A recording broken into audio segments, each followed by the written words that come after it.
皆さんこんにちは。藪デッサン講座の藪下です。初級編第12回目の課題はワイングラスとビー玉です。デッサンでは形、比例、材質感、固有色、立体感、空間、構図などなど表現するものは多々ありますが、特に今回はここに注目してデッサンしましょうという形でテーマを設定しています。今回のテーマは2つあります。1、複数モチーフによる空間表現。今までの課題はモチーフは1つでしたが、今回は4つのモチーフを配置して描きます。それら4つのモチーフの間にある距離感や全体の空間を表現します。2、ガラスの質感表現。ガラスの特徴は何といっても透明なこととキラッと光ったハイライトがあることです。その逆にガラスの厚みがあるところはかなり色味がついていたり、非常に暗い部分があります。また暗い映り込みなどもあります。その暗さを表現することで逆にガラスの透明感やハイライトを表現します。ワイングラスの胴体部分はガラスが非常に薄いですからとても描きにくいですが、微妙な映り込みを捉えて立体感を表現します。またモチーフのビー玉は透明なのですが、ガラスの厚みがかなりあるためにワイングラスに比べて少し暗く見えます。このような明暗を捉えることでガラスの厚みも表現したいと思います。モチーフはこれですが、書き出す前にワイングラスやビー玉を手に取り、いろいろな角度から形や縦横、高さの長さの比率、硬質な表面の滑らかな手触り、持った時の重さやガラスの厚みなどを観察しておきます。特にワイングラスのガラスが厚くなっている胴体と足の付け根付近と台座部分の形状を確認しておきます。ワイングラスの胴体部分下半分のガラスの厚みや形状を知るために、手の入る人は手を入れて形状を確かめてください。手が入らなければ鉛筆などを入れて側面と鉛筆との間の距離を見比べることで各部分のガラスの厚みとその形状がわかると思います。その厚みと形状を知っていると、その部分のデッサンをするときに形を明瞭に表現することができますから、ぜひやってみてください。画用紙は八つ切りの大きさ 38cm×27cm と鉛筆は三菱ユニの 3H から B までの濃さの鉛筆を使いました。動画の再生速度は前半は2倍速、後半はちまちましたカットが続きますから3倍速、4倍速にしました。必要に応じて再生速度を調節してください。また制作時間は2時間40分でした。この動画を見れば制作手順、鉛筆の動かし方、練りゴムの使い方などがわかると思いますから、最後まで見てぜひ参考にしてください。動画を見てなるほどそうするのかと合点がいけば、それだけ皆さんは上達したことになります。また藪デッサン講座第7回でガラスコップの動画を上げていますから、そちらもぜひ参考にしてください。それではワイングラスとビー玉のデッサンを始めましょう。まず最初に当たりを取ります。光源は左斜め上にあります。画用紙のどこに書くのか、大体の位置と大きさを薄く書きます。鉛筆を軽く持って筆圧を抑えて薄く書いてください。当たりを書くときは大体の大きさと位置を決めるのが目的ですから、測ったりせずに見た目の感覚で書いていきます。鉛筆は HB を使い、芯先と指の間の距離を空けて長く持ち、肩から動かすつもりでスピーディーな線を書きます。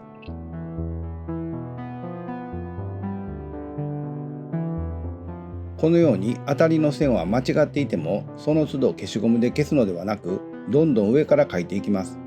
薄い線を使っていますから、間違っている線も気にする必要はありません。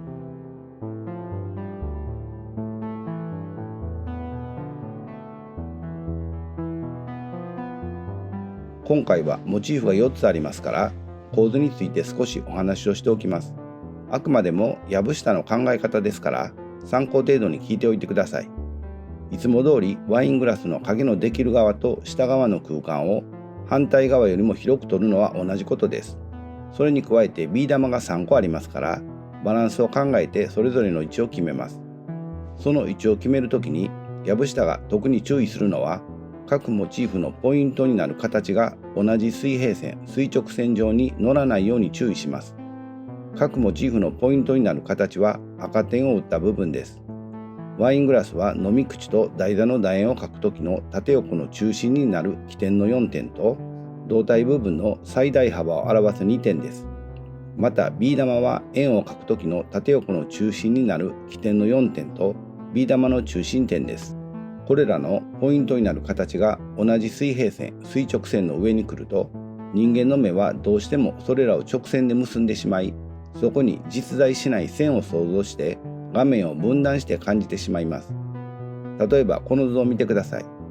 1は画面の中に点が1つ書かれています。次に2は画面の中に点が2つ書かれています。1と2の違いは何でしょう？いかがですか？ 1 は点が1つしか書かれていません。点は位置を表す概念ですから、画面の中のここですよという意味合いです。2は点が2つ書かれていますから、なんとなく点同士を結んで、感覚的に画面の上半分と下半分というふうに感じられませんか？次にもう一つ点を書いて点3つになった3になると、明らかに点同士を結んでそこに直線が感じられ、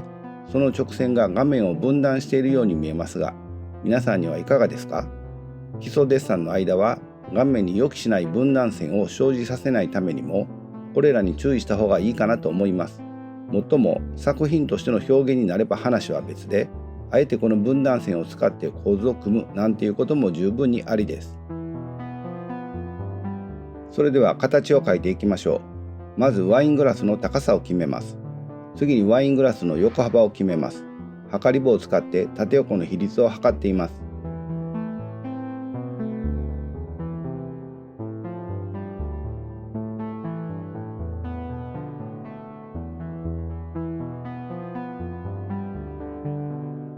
次にワイングラスの中心線を描いています。この中心線は垂直線で、画用紙の縁と平行ですから、測り棒を使って確認しています。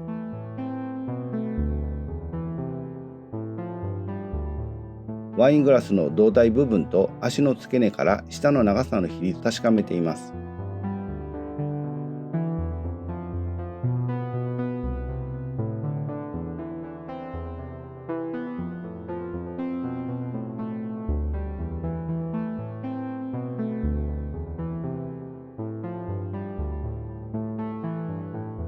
ワイングラスの各部分が中心線から左右対称になっていることを確かめながら、モチーフをしっかり見て形を描いています。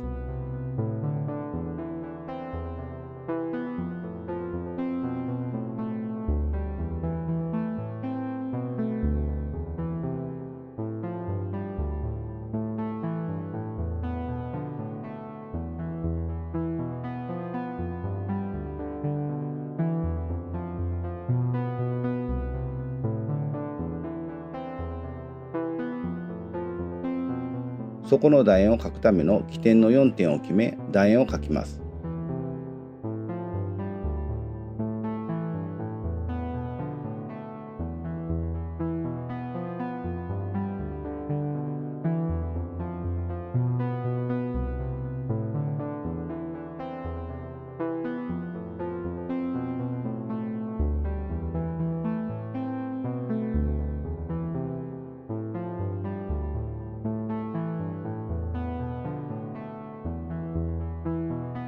先ほどお話しした各モチーフのポイントになる形から水平線、垂直線を下ろし、それを手がかりに各ビー玉の位置を決めていきます。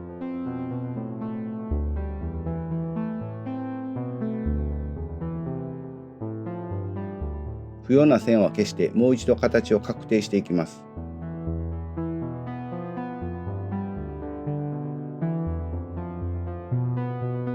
起点の4点を決め、飲み口の楕円を描いていきます。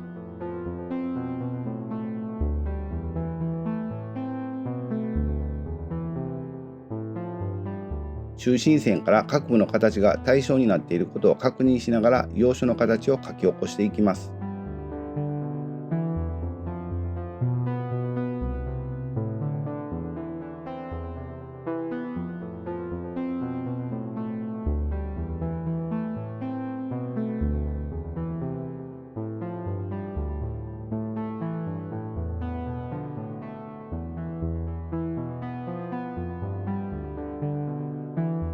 ビー玉も縦横の中心線を描いて形を書き起こします。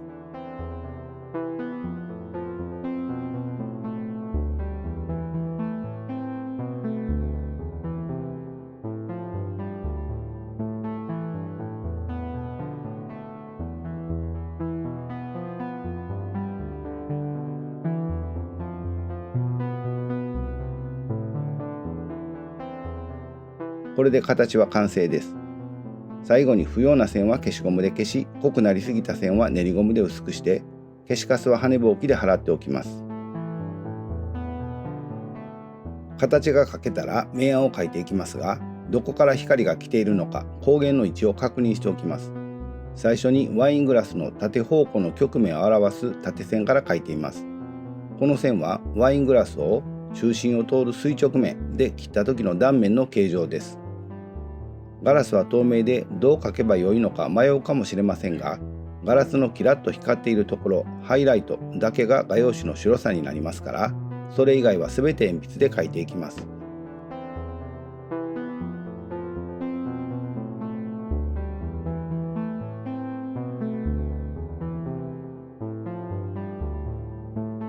台座部分の形状は透明でとても分かりにくいですが、指で触ったりして確認しながら描いています。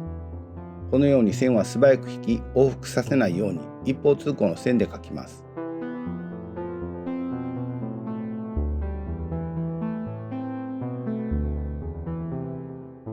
横方向の断面形状を表す線も描いています。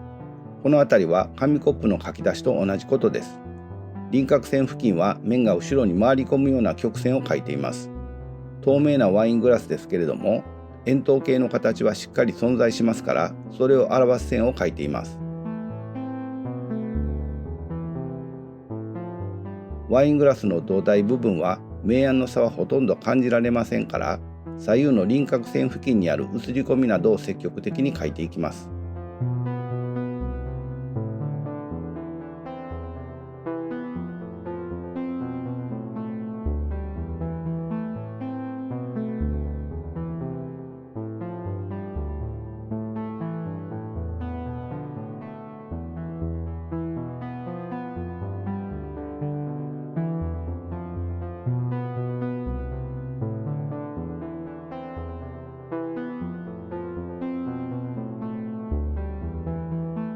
足や台座部分も形を表す線を使って大まかな明暗を描いています。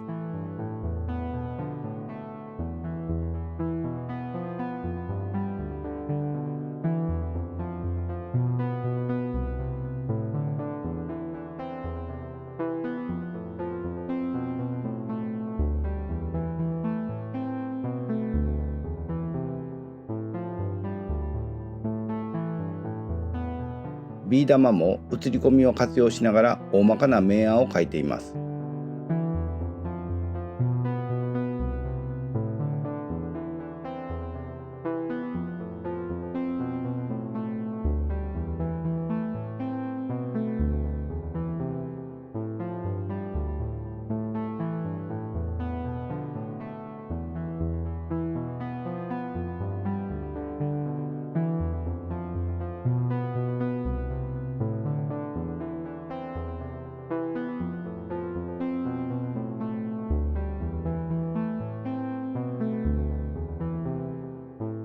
この3つのビー玉は手前、中間、奥にありますから、自分との距離に合わせて手前は強く濃く、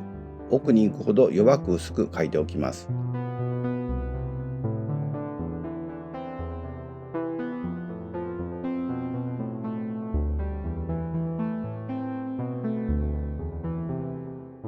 胴体部分の手前の曲面と奥の曲面の形が感じられるところは、形に沿った線を描いています。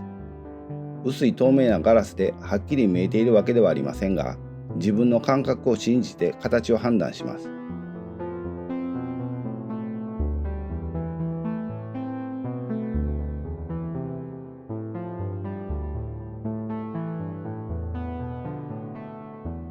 胴体部、底付近のガラスが分厚くなっている部分の明暗を大まかに描いています。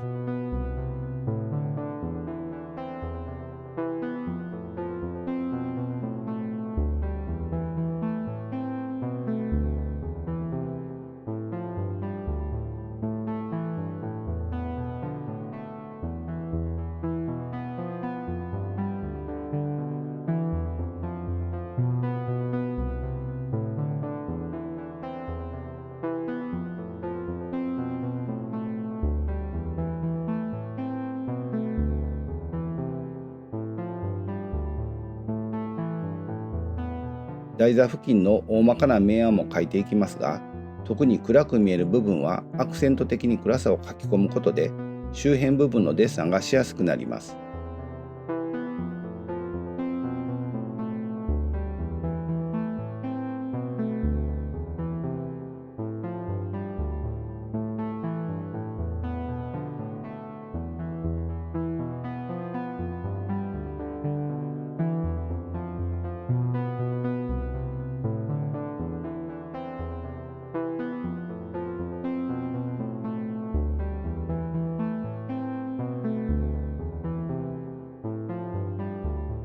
台紙上に映るワイングラスの影も水平方向の線を多用して描いていきますが、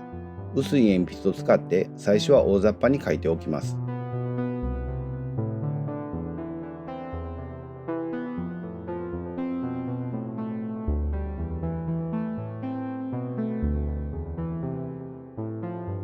ビー玉はワイングラスに比べてガラスが厚い分、全体としては暗い色をしています。映り込みと特に暗い部分を中心に球体の曲面に沿った線を使って描いていきます。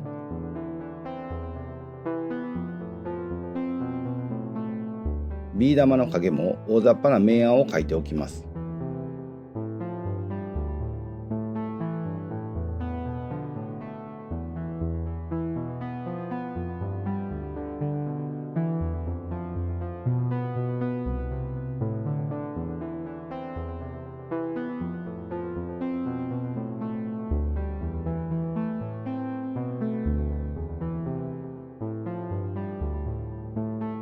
この段階でもビー玉とワイングラスの位置関係に注意して手前と奥の強弱をつけて描いていきます。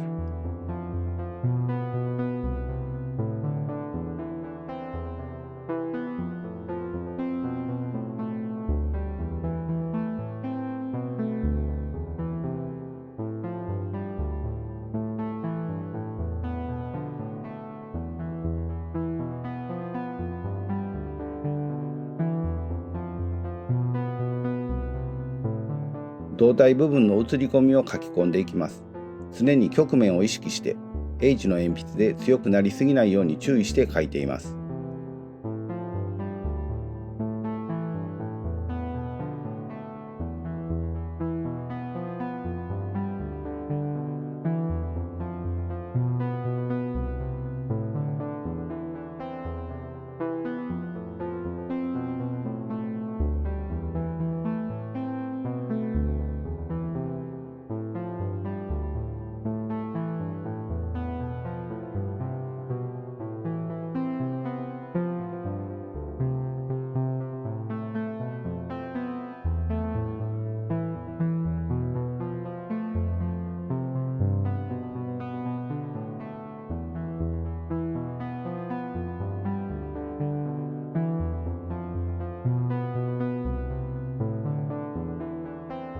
胴体下部のガラスが分厚くなっている部分を書き込んでいきます。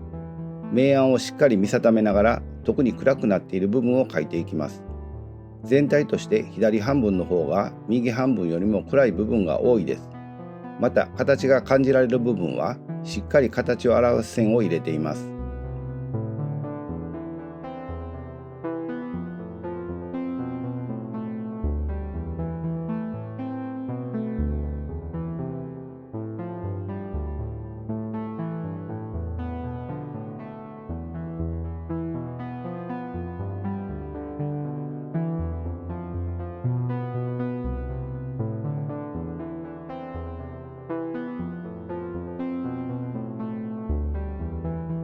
台座の部分も形に沿った線を入れながら明暗を追いかけます。暗くなっている部分はしっかり暗くして、この暗さがハイライトを表現するには不可欠です。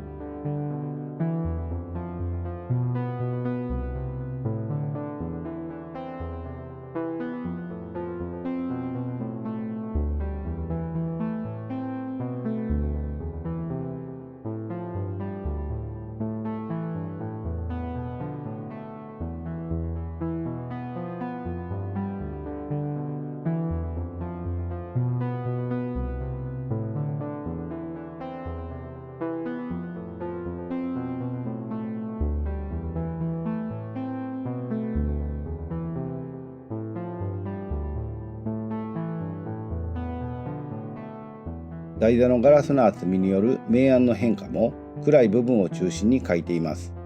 ここをしっかり描くことでガラスの厚みが表現できますから、ワイングラスの存在感や材質感の表現には案外に重要な部分です。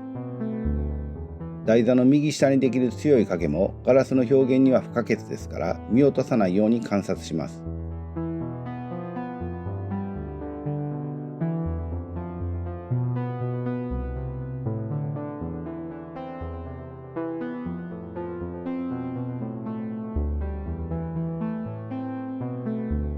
台紙上の影も形ははっきりしませんが、はっきりしないなりに明暗を追いかけます。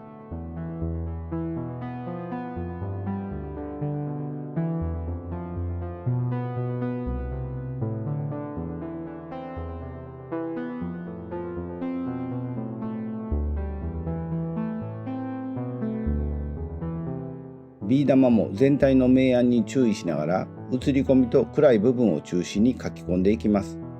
光の来る反対側の右下が左上に比べて少し明るいように見えます。微妙な明暗差ですが、よく観察をします。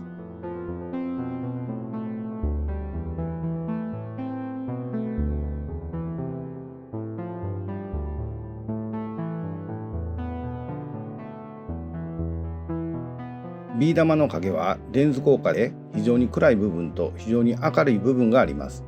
この明暗のコントラストをしっかり描き分けます。他の2つのビー玉も同じように描いていきます。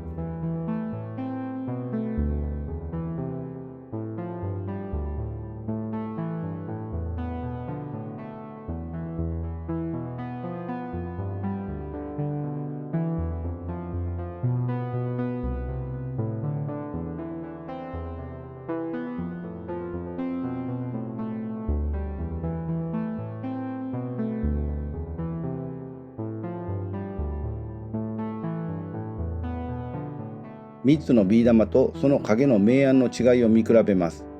手前のビー玉は強く濃く、奥に行くほど弱く薄くを意識して描写することで、手前と奥の空間がしっかり表現できます。時々2メートルほど離れた場所にデッサンを置いて、デッサンとモチーフを見比べてください。そしてゆっくり確認してからデッサンを再開します。見る、確認する、書くのサイクルです。完成に近づくにつれて、この作業を何度も行います。距離を置いてみることで自分のデッサンを客観的に評価することができます。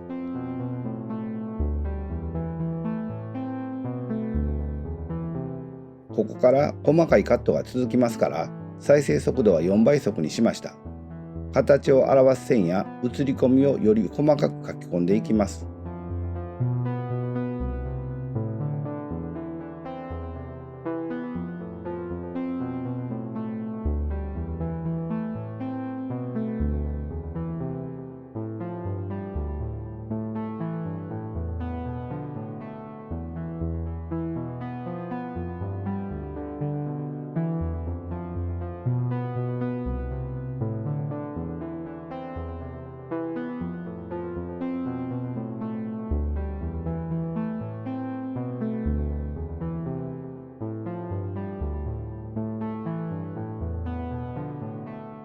ガラスが分厚くなっている部分の明暗のコントラストも書き込んでいきます。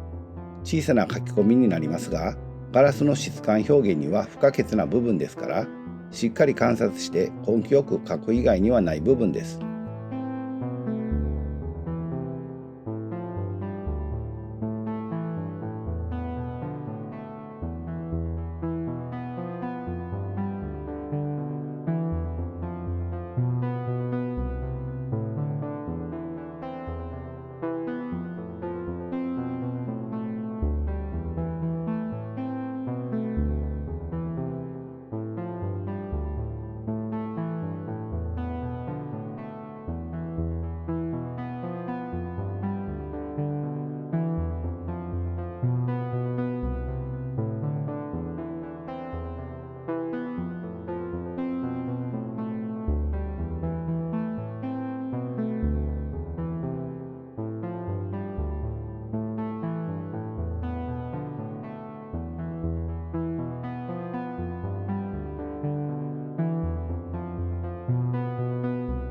かなりデッサンが進んできましたから、常に全体の明暗、空間を意識して今描いている部分をどの程度の強さで描くのかを判断しながらデッサンを続けます。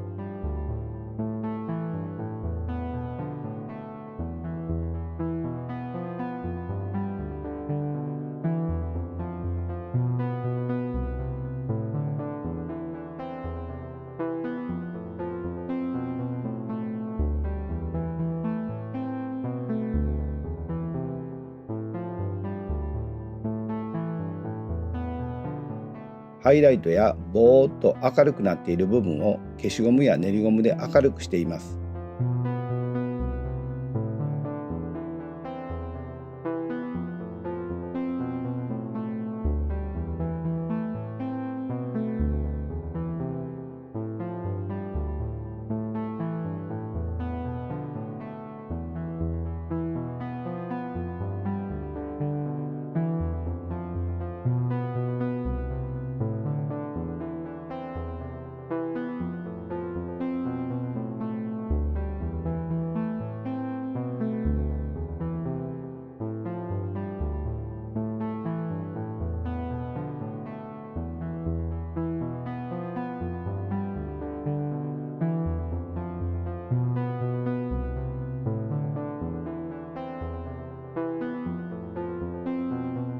消しゴムで明るくした部分の明るさや形を整えながら、形の映り込み、大きな明暗を描いています。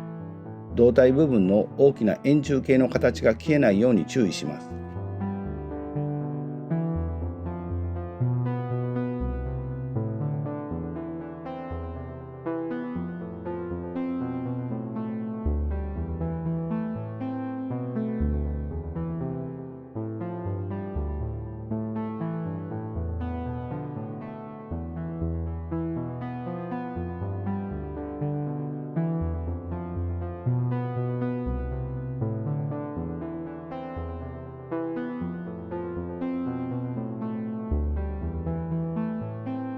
ハイライトの形を整えながら暗い部分とのコントラストを強めます。このコントラストによってハイライトがキラッと光り出します。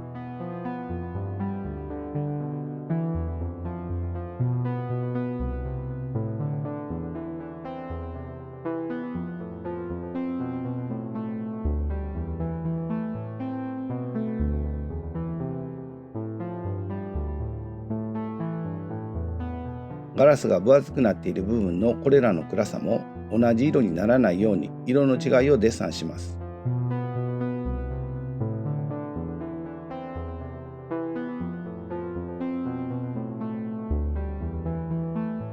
必要に応じて消しゴムを使いながら描いたり消したりの微調整を繰り返します。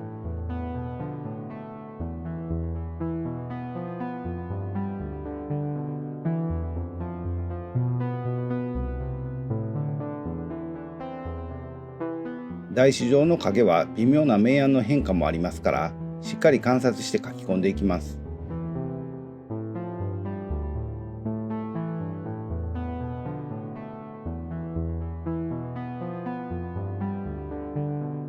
またビー玉に戻ってきました。3つのビー玉の距離感を考えながら強弱をつけ、映り込みや暗い部分を書き込みます。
再度練りゴムで明るい部分を明るくしています。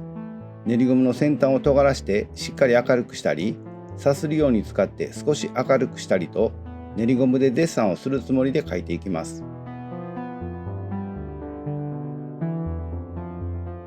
ワイングラスの奥側のガラスの映り込みも忘れずに描いておきます。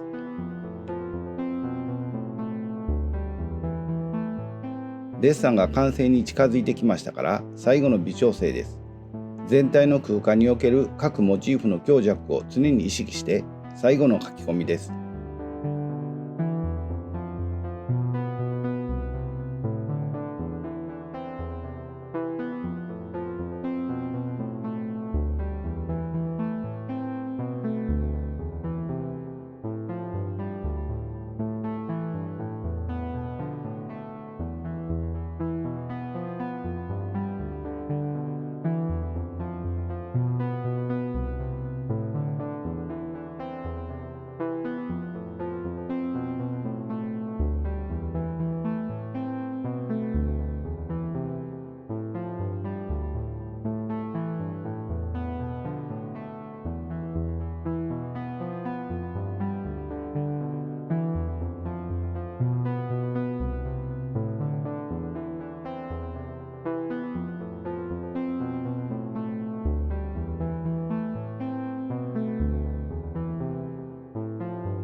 そろそろこの辺りで完成にしておきます。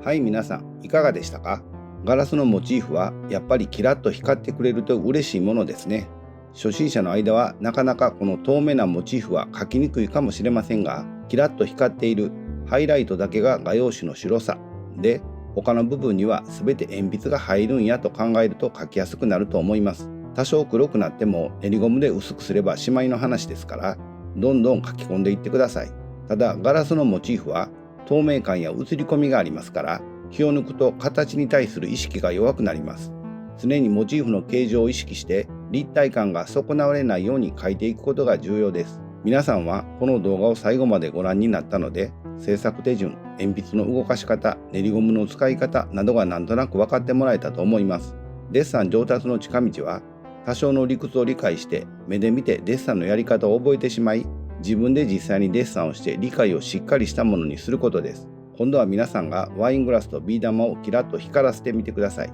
今日は初級編第12回目の課題としてワイングラスとビー玉のデッサンをしました。今回のテーマは2つありました。1、複数モチーフによる空間表現。今回は4つのモチーフを配置して描きました。それら4つのモチーフの間にある距離感や全体の空間を表現しました。基本的に手前のものは強く濃くはっきり描く、遠くのものは弱く薄くぼんやり描くが基本になります。常に全体を意識して各モチーフが空間の中のどこに位置しているのかということを考えながら強弱をつけていきます。2、ガラスの質感表現。ガラスの特徴は何といっても透明なこととキラッと光ったハイライトがあることです。その逆にガラスの厚みがあるところはかなり色味がついていたり非常に暗い部分があります。また暗い映り込みなどもあります。その暗さを表現することで逆にガラスの透明感やハイライトを表現しました。はい、皆さんお疲れ様でした。ワイングラスとビー玉のデッサンの説明は以上です。次回の初級編第13回は見開きの本のデッサンをします。それでは今日はこれでおしまいにします。チャンネル登録、高評価、コメントもお願いしますね。また次回の動画でお会いしましょう。皆さんごきげんよう。